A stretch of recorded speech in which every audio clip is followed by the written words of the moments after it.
This is by far the most requested topic I get for the podcast, and the thing that comes up over and over again with every single woman that I work with.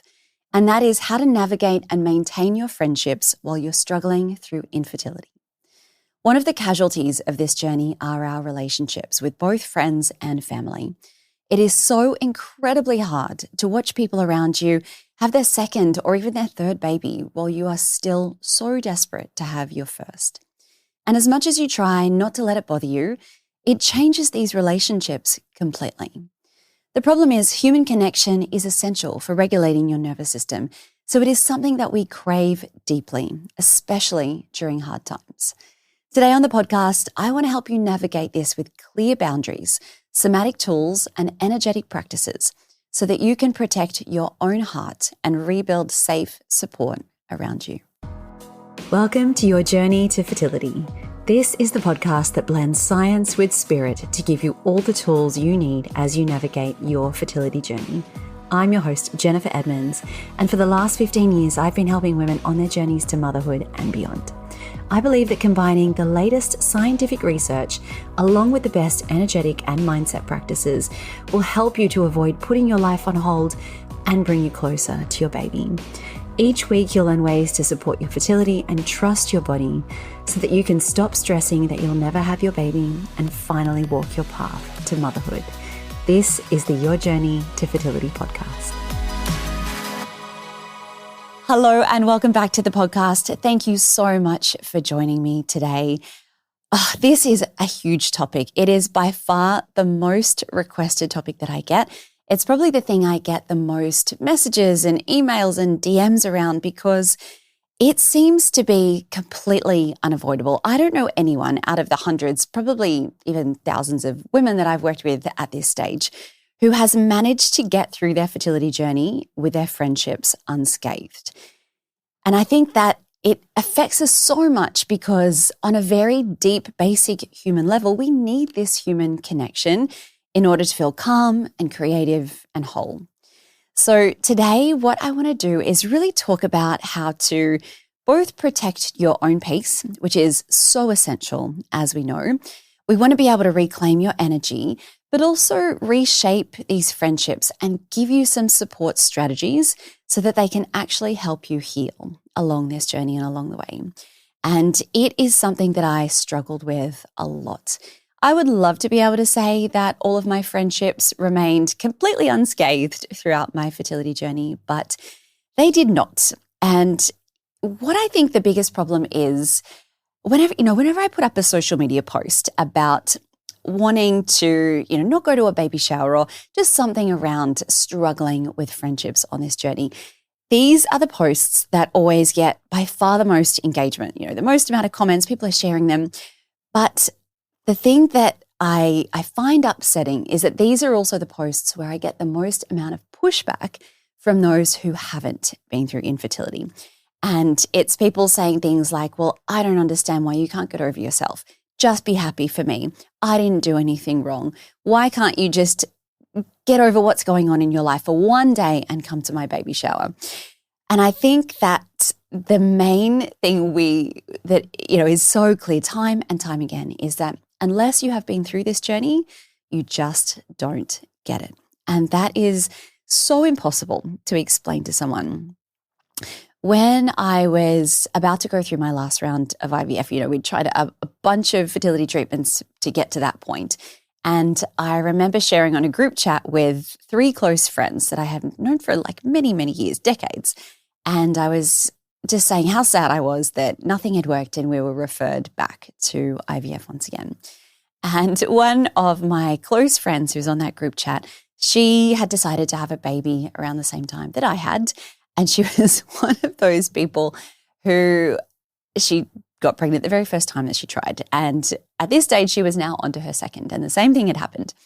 And when I shared that I was so upset about having to go through IVF again, her response was to send me the pictures from her last ultrasound and explain to me how excited she was. And it just broke my heart in the moment. And she didn't understand. She didn't understand why that wasn't an inspiration for me or something that would cheer me up. And it seems so obvious. And I think a lot of people that, haven't been through this whole journey of infertility might look at a situation like that and say, maybe not the best thing to have shared or to, try to console someone with at the time and in the moment.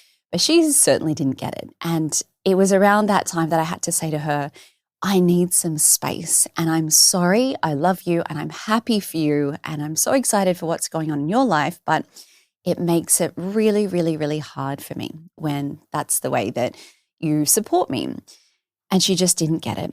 And I think that, this was many years ago and our relationship has rebuilt, but during the process, I found it impossible to be around her.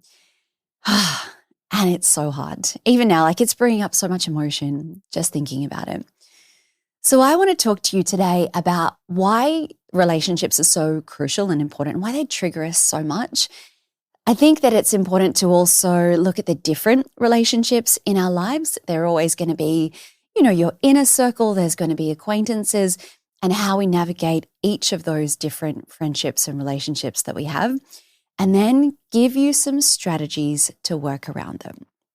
So let's start why this is such a huge thing.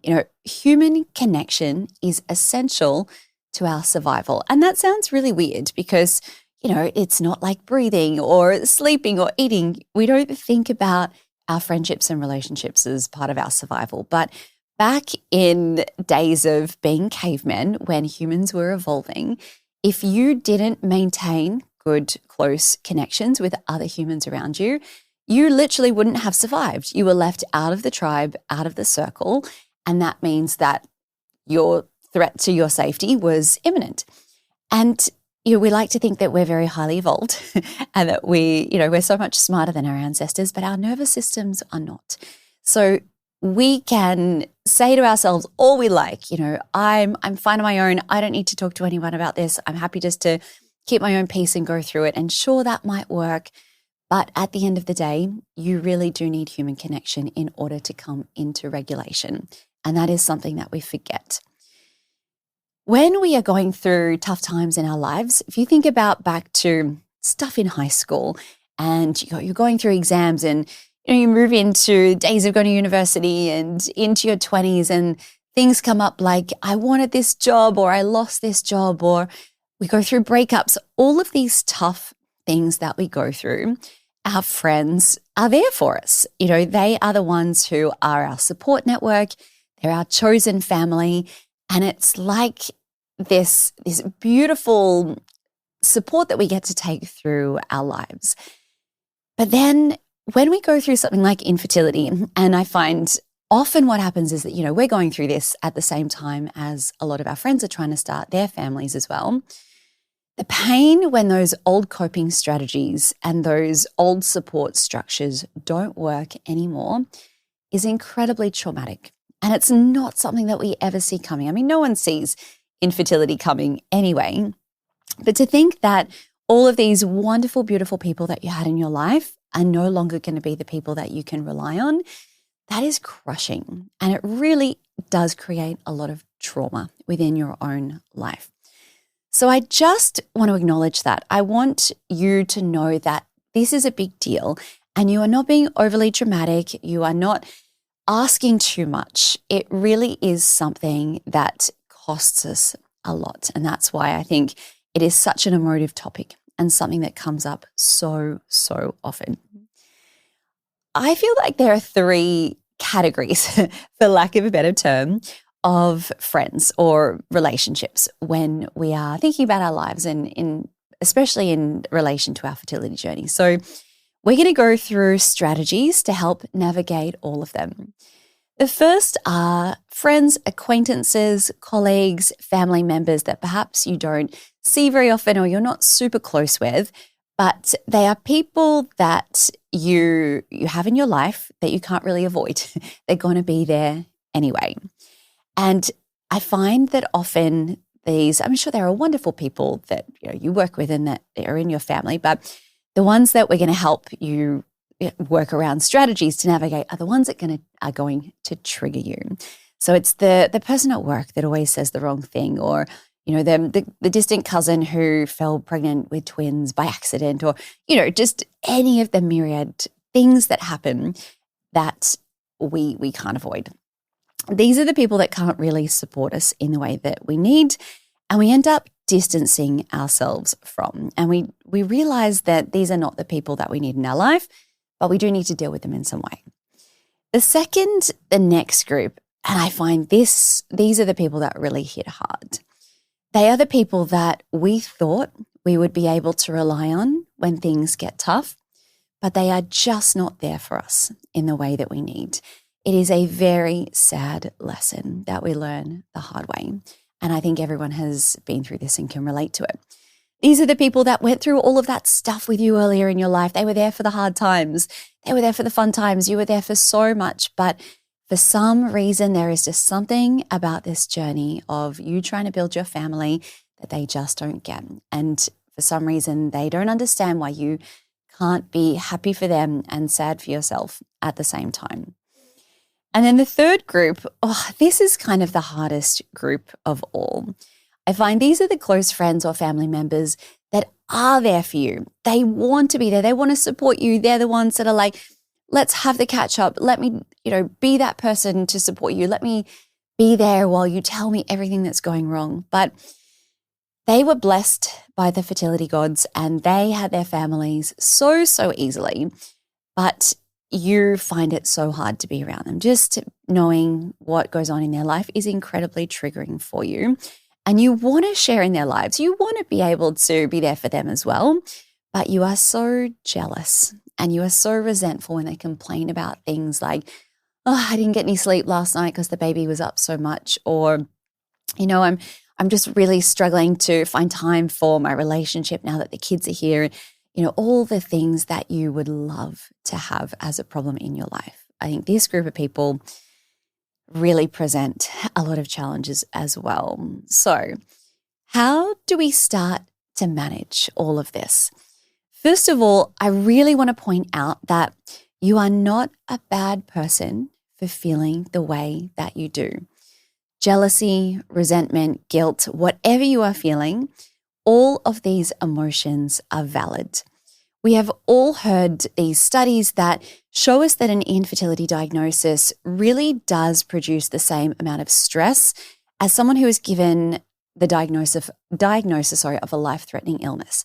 So it is a huge deal. It is something enormous that you are going through in your life. It is not to be taken lightly. We do talk about this a lot, but I really want you to give yourself some slack and give yourself permission to feel angry, to be upset, to know that this is so unfair and you deserve to feel supported and to get the help that you need on this journey. These are all emotions that are going to keep coming up anyway. So do not push them away. Otherwise, they are going to come back bigger and stronger, as I'm sure we well know. All right, so managing this first group, these are the people in your life that they trigger you. They are the peripheral people. You can't live without them, but you can't avoid them. They're always going to be around. I think it's okay to distance yourself from these people as much as possible. And that's going to be easier with some people than others. You are allowed to say no to things. You don't have to go to after-work drinks every single time you're invited. You don't have to go to birthday parties for people when you would rather stay home. I give you permission to take that off your worry list. Take it off your list of stuff that is, plaguing you and running on in those thoughts in the background. You don't have to say yes to everything. You are absolutely allowed to protect your peace when it works. Be very clear if something that someone in this kind of group of people says to you upsets you. And I know that this is a huge mental load to bear, and I'm sure we've all seen the memes around, when someone asks you if you're going to have kids and you're like, do I trauma dump my fertility journey or do I just say, I don't know yet? So you can decide in the moment whether you really want to educate that person or you want to just kind of laugh it off and let it go. And I know that it's the temptation to just kind of sweep it to the side is really kind of easier in the moment, but then it plagues you later on. Or maybe you take that opportunity to say to that person, look, I am going through something really difficult And these comments I find are really insensitive and really hurtful, and I'm really struggling to be around you. And you're going to have to, it's a person by person, case by case basis, and you're going to have to find what works for you. But it doesn't have to also be like this big confrontational moment either. You can be compassionate and you can be gentle in the way that you say it. But I do think if these are people in your life that you can't avoid, you do need to be clear with them, if you can, about what boundaries need to be set. And these people, I think maybe they're going to be compassionate, maybe they're not, but you do deserve a little bit of compassion in your life. And imagine if they were going through something, that was difficult for them, and you were constantly saying something to upset them. You'd want them to say so, and you would want to know so that you could support them.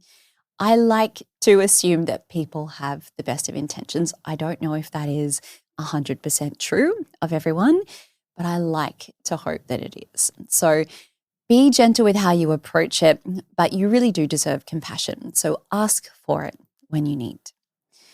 So the second group, this is the hardest group to navigate and to manage, because these people, they really hit you at your core, don't you? It is such a slap in the face when you thought they were going to be there for you. We find this comes up with close family members as well, whether it's a sister or a cousin or a sister-in-law. And again, if you're around the same age, it's likely that you are trying to start your own journey at the same time they are. And if they're building their family easily and you're not, and you're expected to be there for them, there is so much resentment on both sides. They are likely to be resentful that you are not happy for them. You can try and explain to them. You can speak to them gently. I find that perhaps doing this one-on-one, sending them an email or just a text, or really get your thoughts out in a coherent way rather than reacting in the moment, is a better way to approach this. But sometimes they're still not going to be happy with what you're saying. And they're still going to think, well, you still need to get over yourself because this is my journey and I deserve to be happy as well. It's really hard. The first strategy I think is important is to think about what you're seeing on social media. And we can, if you're happy to avoid social media, great. Delete it from your phone. If you can do that, if you don't need it in your life, don't have it there. If it triggers you, we don't need it. But if it is something that you use for work or that you use to just keep in contact with other people you don't see very often, or it's something you enjoy, you can really curate your feed to show you things that aren't going to upset you. So you can mute all these people. You don't have to unfriend them, unfollow them, whatever it might be. But be really conscious about what you are feeding yourself and your nervous system on a daily basis, because getting triggered every time you open any social media app isn't doing anyone any favors. Like I mentioned with that first group, it is okay to skip events. If you really can't show up for that baby shower or that 1-year-old's birthday party or whatever it might be, it is okay to skip it. Most of the time, maybe if it's your sister, maybe not. But if it is something that you can possibly avoid, just give yourself permission to not go. You can say that you're unwell. You can send a gift. If it's something that you can, possibly talk to someone else who is going and say to them, look, maybe you can help explain why I can't be there even though I want to. Just, again, give yourself that permission if it's going to really upset you not to go. However, if you do have to go, if you do have to see that person, I know that sometimes these situations are unavoidable. There are some strategies that you can use beforehand. And I know that this is a huge mental load to have to do the things that I'm about to tell you. It's a lot, but it's going to help. It's going to help everyone. So it's worth mentioning.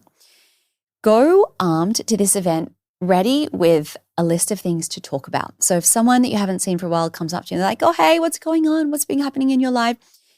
Inevitably, the things that we always come to is relationships, jobs, where you're living, and children. If you are, in that position, was always the thing that comes up. So if you know that these are the conversations that are likely to come up at these events, have a bunch of talking points ready to go, whether it's travel, whether it's a new job you're applying for, something you know about someone else that's exciting that's happening in their life. Have these talking points ready to go so you can steer the conversation away from things that are going to upset you. I also recommend taking a support person with you. So if you've got that buddy who gets you, who's on your side, who's going to be there, they can go with you. They can be your buffer. They can step in if you know that someone is likely to say something triggering. You can be like, I'm just going to go to the bathroom, and hopefully your support person can step in and take over that conversation, steer it away from things that are going to be triggering. And the third thing I want to mention here is to fill up your cup before you go. So you think about your nervous system regulation as like a big cup. So what can we do to fill it up before we go to these events that are likely going to deplete us and have us feeling really empty afterwards? So what does that look like for you? Maybe it is spending a morning with your partner, going for a walk outside, doing stuff you love, walking the dogs, exercise you enjoy, whatever it is, just have something on before you have to go to these events that is going to make you feel good. So you're not heading into those situations from a really depleted state. With this certain group of people, I love to come back to that concept of privacy is peace. It's okay to be really careful about what you share with them. And if you still want this person in your life, or you have to have them in your life because they're your close family, and you think that, once your family building journey is over, once you've had your children, you think that you probably can get past some of the things that have happened along the way where they have upset you, just know that you're going to have to find others to confide in the meantime. These are not going to be your people that you come to. And that's really hard to hear, I know, but I want you just to know, okay, these are not the people that are going to support me. And be really, really careful about what you do tell them, because you don't want them to react in the wrong way. So just know that they're your people that you're going to be sharing other things about within this time. You don't have to be okay with it, but I think it has to be something that you know is what is happening in your life. If they stop inviting you to things because they don't want to upset you, or they just think you're going to say no again, this is really hard, and it's so nuanced. And this happened to me as well. It got to the point where people are like, well, I'm not even going to invite you to that group dinner because you've said no to the last 4 of them. So I don't think you wanted to be there. I hear this all the time. And like I said, it happened to me. Ultimately, if they can't see your perspective, if they can't come around to the fact that this is really upsetting and really hard for you, then maybe right now this isn't a relationship that's worth your time. And that's really hard to hear. And I think that honestly, this is an instance where you have to decide to step back and limit your interactions. And they're not your people right at this moment in time. Maybe those relationships are ones that you're going to come back to in the future. Maybe things will be different, but that is a really hard truth to hear. But you have to put yourself first. You have to find a way to let them live their lives as they are. You can't change people. You can't change the things that they're going to say. You can't change the way they feel or the way they're going to react. You have to let them. And you have to decide then what you're going to do about it. And perhaps stepping back is what you need at this time. And just remind yourself of all the other people in your life who are there for you at this time, who do get it, and you can focus your energy on them. Now, the third group, and this is really tricky because these are the people who are there for you, but they trigger you just because they have what you want. And they can't help that. That's not their fault either. And I think when you are in this position where you're navigating those types of friendships and relationships, there are 3 questions that you need to ask yourself before you put all of your time and attention and energy into that relationship. So the first question is this a friendship that's really worth saving and putting time and effort into? Everyone is busy. Everyone who has children of their own, has a million things going on in their lives, but they do still need to be sensitive and compassionate to you. And people that say things like, oh, you're so lucky you get to sleep in on the weekends, or, you don't even have to worry about, the expenses of having kids and the strain it puts on your relationship, all these things. If they are not the people that say all of these things to you, then great. If you know that they are willing, that they are the relationships that you are willing to put the time and effort into, amazing. The second question is the effort of maintaining this friendship worth what you get from the relationship? So think about your life before infertility. Was this a friendship that really filled up your cup? So if that is the answer to that is yes, then again, this is something you're going to have to work and put the time and effort into. And the third question is, does this person actually understand what you're going through? So it may seem obvious, and I look at my friends who have not been through infertility, but they've been through other difficult things in their lives, whether it's illness or relationship issues or financial problems or children with special needs, whatever it might be. I don't find it hard to look at their lives and think they need support and compassion around those areas. And I'm their friend, and of course I want to give it to them. So is this person in your life one of those people for you? Do they actually want to understand and put effort into knowing what you're going through? So if you assume they do, but then they keep giving you examples that they don't, and question whether you really want to put the time and effort in. So go through those questions and ask yourself, is this still a person that I want in my life? So if it is, this is what you're going to do. The first thing is that we have to be incredibly clear about the impact that this journey of infertility or IVF or whatever it is you're going through is having on your life. And if they are a really awesome friend, and you've decided that they are, so let's hope so, they'll understand that some things are going to be off limits to talk about. For example, you can say to them, look, I'd love to have dinner, but I can't talk about children tonight. I can't go through the motions of pretending that I'm okay. And you can say that, I'm really sorry and I understand that's a big part of your life, but just for tonight, I can't speak about that. Be really, really clear. And, the variations of our journey, there are going to be days where things are harder than others, especially if you've just found out that a test result is negative or you've just lost a pregnancy. There's going to be times where you're more triggered and upset than others. And I think these people really need to be informed so that they can support you when they have to be. I like to really be clear with what you need from them. So say, I would love it if you would just text me once a week and check in. Even if I don't reply, and I don't mean to, but the mental load of having to send another message is really hard for me. But knowing that you're there and thinking about me means the world, and it makes my life so much better. So ask for what you need and be really clear about what you're going through. The second thing, and it might be, you have to kind of accept that your relationship, it might be a bit awkward for a while. And you both need to be okay with that.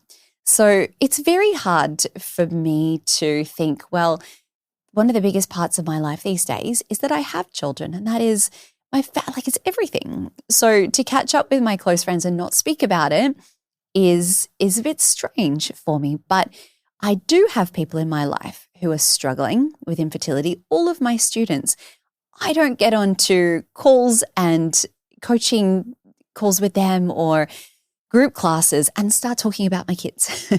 And that's okay. I don't need to, because I'm there to support them. And the other friends that I have in my life who are struggling with infertility, I just know there are other things that I'm going to speak about. And that's okay. It's, sure, it's a big part of my life and it's a bit strange not to speak about it, but we need to be all right with that. So your friends that have kids, they need to be okay with it too. So just there's going to be that little awkward box. We're going to put it to the side and know that you're going to come back to it eventually. And everyone needs to just be okay with that. The third thing here that I really want to point out is that, a relationship and a friendship is a two-way street. And as much as your compassionate friends who have children don't want to trigger you, their life isn't their fault. And the fact that they have what you want isn't really, isn't something that you can say, well, I have no part in this. This friendship is going to be a give and a take. So you need to be there for them as well. Like, friendships cannot be completely one-sided. If you want them in your life and they're going through something difficult and it relates to their family or their children, you've got to be there for them. And I know that that is really difficult, but there is give and take. And gosh, like, it's not a one-size-fits-all solution here, is it? Every situation and every relationship is going to be so nuanced and so different. So keeping all of this in mind is incredibly helpful, but it isn't going to be perfect and you're not going to get it right every single time. But having all of these things as a baseline is incredibly important and helpful. It's also worth noting that a lot of these relationships with these categories that I've put these people into, it's not quite that clear cut. A lot of these friendships are going to all overlap. And of course, we have a lot of communal friends that all know each other. So this is also going to be really hard to deal with, and it's going to have to be a case-by-case basis. So as always, give yourself some slack, know who you can confide in, know that it's not always going to be easy, but just have some strategies there in place for when you need them. Now, to finish off this episode today, I want to give you some general energetic and somatic tools that you can use both in the moment when you are feeling very triggered and things that you can do more daily to really protect yourself, protect your peace and your energy, and just make your life a little bit easier. We talk about these things so often in the podcast, but they cannot be said enough. So I've got 4 things that I want to go through with you. The first is to come back to all of your regulating tools. I talk about this concept of your toolbox all of the time on the podcast. So know what is in your toolbox. Getting up, seeing the sun in the morning, going for a walk, having a practice that helps you, whether it's a meditation practice, whether you have all of those like little rituals that you want to do to start your morning or to finish your day with that help you prepare for sleep. All of these things. For me, it was making time every single day to come to my yoga mat. And if this is something that you've heard me speak about a lot on the podcast and you'd like to try it for yourself, I have a free fertility yoga guide that you can download, and it gives you several beautiful practices that you can come to each and every day. They're between 10 to 20 or 30 minutes.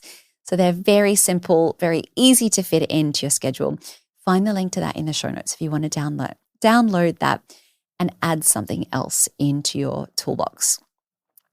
The second is an energetic practice that we call cutting the cord. And this is a practice that you can do in the moment, but I find it is easier to do when you have a little bit of space or time to yourself, where you can get quiet, close your eyes, tune inwards, take a few deep breaths, and visualize all of the energy that is being pulled from your body, from a situation or a person or whatever it might be. And visualize this as literally a cord connecting you to that person or that situation. And once we have felt all of the energy that is being pulled and drained from us, we imagine that we are cutting that cord. So whether you want to get a big pair of scissors and just literally chop it right in the moment and feel all of that energy being released back towards you. So I think this is a really wonderful practice to do. At the same time, you can repeat the mantra, I reclaim my energy, I reclaim my peace, and do it until you feel a shift. You really feel like you have brought all of that attention that you've been putting elsewhere back inwards. It's incredibly powerful. When you're in the moment, the third thing I want to talk about here is ways to really protect yourself if you are with a person who is triggering you. So things like crossing your ankles or crossing your legs or crossing your arms over your body is a wonderful way to really signal to your nervous system that you are protecting yourself physically. And whether it's just for 30 seconds to a minute, wrap your arms across your solar plexus, which is at the very, very base of your chest, and give yourself that that feeling of really drawing your energy physically inwards. Sounds really simple, but it really makes a difference in the moment. Now, the fourth thing that I want to do is give you a very short visualization exercise to do. You can't do this really in the moment with someone. Perhaps you could, but it works better if you can really take some time and go through it. So this might be something that you want to save and come back to. If you are in a place to do so at the moment where you're listening to this and you've got some time to lie down, sit down, close your eyes, get comfortable, do so. So what I want you to do is get yourself into a place where you can be completely relaxed. Close your eyes or soften your gaze as much as you can. You're going to take 3 slow, deep breaths. Really lengthening out that exhale, just slowing everything down around you. Now imagine a warm golden light glowing from the very center of your chest. And with every inhale, that light is going to grow a little bit brighter. And with every exhale, you feel that light really drawing into your heart center and filling up your heart, starting to expand so it fills the space up around your shoulders, your chest, right down to your belly. Just see that light growing stronger and bigger outwards until it forms a really gentle shield around you. Look like a big bubble, this ball of glowing light, and just feel how safe you are inside that light.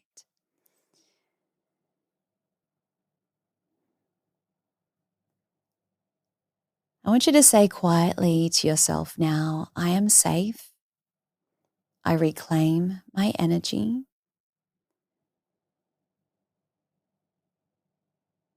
I am safe. I reclaim my energy. I want you to breathe slowly 3 more times and really keep that focus on that light all around you. And then when you're ready, you can open your eyes and just carry that warmth with you for a few more moments. So this is something that you might want to do before you know you're about to go into a place where someone that has triggered you is going to be there. Something you can use before you go into an appointment with a doctor as well. Having that energetic shield up is very, very powerful. The last thing I want to note before we finish this episode is that it is really worth finding a community of people who get it when you're going through something like infertility. Because like we have said over and over again, if you haven't been through it, you don't understand. And we are lucky that at the moment there are so many incredible resources and support groups that you can find online. And I would love for you to join so many of the support groups that I have as well. Come and follow my social media channels. Join one of my support programs and be surrounded by an amazing community of women who get it. This is a big episode. And I get so emotional speaking about all of these things because it is, it came up over and over again in situations that I never, ever saw coming. So I hope that you have found this episode helpful. Remember, you can leave me a voice note if you want to just share all of your takeaways or what you're going through. You just need to vent to someone or get it off your chest. Let me be that support person for you today. Let me be your regulating tool if you need it. There's a link to the little voice note app that I have in the show notes so you can have a look down and send me whatever you would like me to know. Now, if you did find this helpful, I would love it if you could share this episode with someone who might be struggling as well. And if you want more regulating tools on this journey, if you really want to start being able to support yourself in a beautiful, calm way in the comfort of your own home, please have a look at my fertility, yoga, meditation, and breathwork course. You will find links to all of those in the show notes as well. Now, next week, we are going to be speaking about the one thing that shifted the course of my fertility journey more than anything else. If you feel like you have been always looking for the next thing or the next doctor or the next miracle supplement to help you, then this is the episode you need to hear. It is going to be a total reframe of everything that you think you need and will help you start looking in the exact right place. So until then, I am sending you all of my wishes as you continue your own journey to fertility. The most common thing I hear from students who are on their fertility journey is that the stress of trying to conceive has taken over their life. Your days end up being filled with endless appointments, navigating pregnancy announcements. You're trying to eat right, take all your supplements, and it is all you think about from the moment you wake up. I designed the Element Fertility Yoga course to support your body, your mind, and your mental health in 3 important ways: to synchronize your hormones, increase circulation and blood flow, and to help regulate your nervous system. But on top of this, the greatest gift that you can give yourself throughout this journey is a sense of peace, to help you calm your mind and just make this process feel easier. Every single one of my students tell me that this is the first thing they notice after starting a yoga, meditation, and breathwork practice. But on top of this, you have the amazing benefit of actually supporting and increasing your fertility. Studies have shown that those participating in mind-body programs as they're trying to conceive have success rates 3 times greater than those who don't. The course I've designed walks you through natural conception as well as fertility treatments and IVF cycles. And the best part is you can work through it at your own pace in the comfort of your home. The practices start from just 10 minutes per day. To learn more, visit elementpilatesyoga.com or see the link in the show notes.